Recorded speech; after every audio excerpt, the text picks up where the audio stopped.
How can you love yourself if you don't fully know yourself? Self-love isn't just bubble baths and affirmations, it's meeting yourself.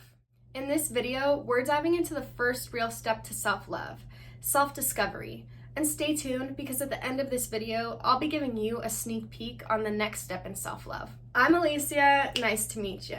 And I've read a bunch of self-help books, gone to therapy for a while, and even got my bachelor's degree in psychology so that I could learn more about the human mind and also to help people like you. So let's dive right in. So why is self-discovery important?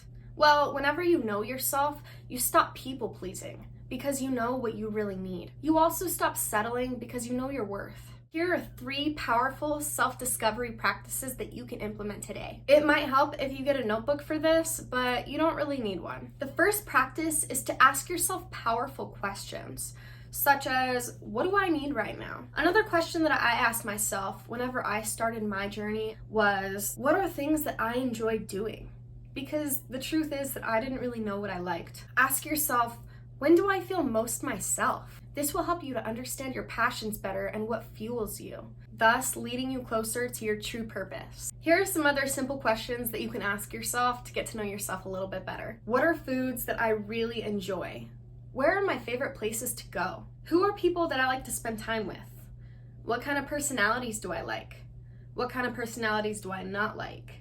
What kind of things trigger me and get under my skin? What are my top 3 personality traits? What do I have to bring to the table in a relationship? What relaxes me and gets me back to feeling myself again? The more you get to know yourself, the more confident you become in who you are. The second practice is to spend time alone intentionally.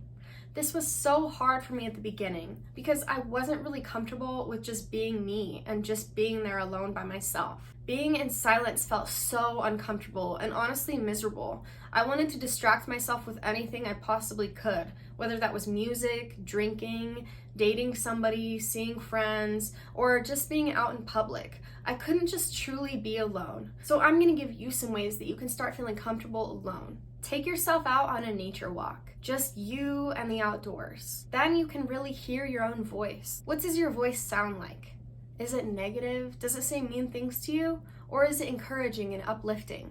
You can change that voice. Sometimes it just takes awareness, and that only comes with you taking the time to actually get to know yourself and learn who you are. Spending time alone doesn't have to equal loneliness. It can just be listening to yourself. This is where you start to form a relationship with yourself. How can you love yourself if there's no relationship there? I encourage you to take yourself out on a date. This will help you know your true worth. You deserve to go on dates and to be treated well. You deserve to get to go out to dinner and to get flowers for yourself. You deserve to have a nice, comfortable home. You deserve good friendships and love in your life. So now it's time to start showing that to yourself. As you're working on self-discovery, I encourage you to not shame yourself, but instead to just encourage yourself along the journey.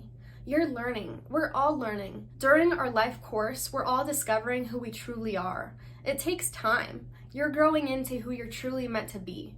So why not learn more along the way?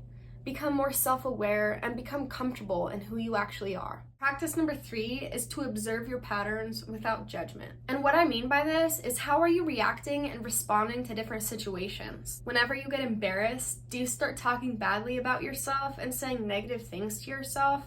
Or do you encourage yourself and say things like, it's okay, it's not a big deal, you don't have to stress out about it? If you notice that you have a lot of negative self-talk, don't blame yourself.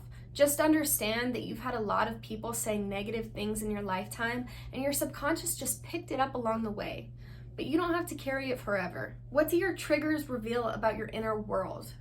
If you got really upset about something that somebody said, you got super angry with them, why is that? Maybe it's because your parents didn't show you love when you were younger, and what they said reminded you of the way that your parents treated you. So then that emotional wound just came out in your daily life. When you're aware of your patterns, it gives you more power in your day-to-day life. When you know who you are, you're not pinned down by people-pleasing because you understand your needs. You won't really feel the need to settle in your friendships and relationships because you'll understand your worth. When you know yourself, you find more peace because you stop pretending. The outside starts reflecting who you truly are on the inside. If you want to learn about self-forgiveness and letting go of shame, then stick around because that's what we're diving into on Wednesday. And let me know in the comments, what's one part of yourself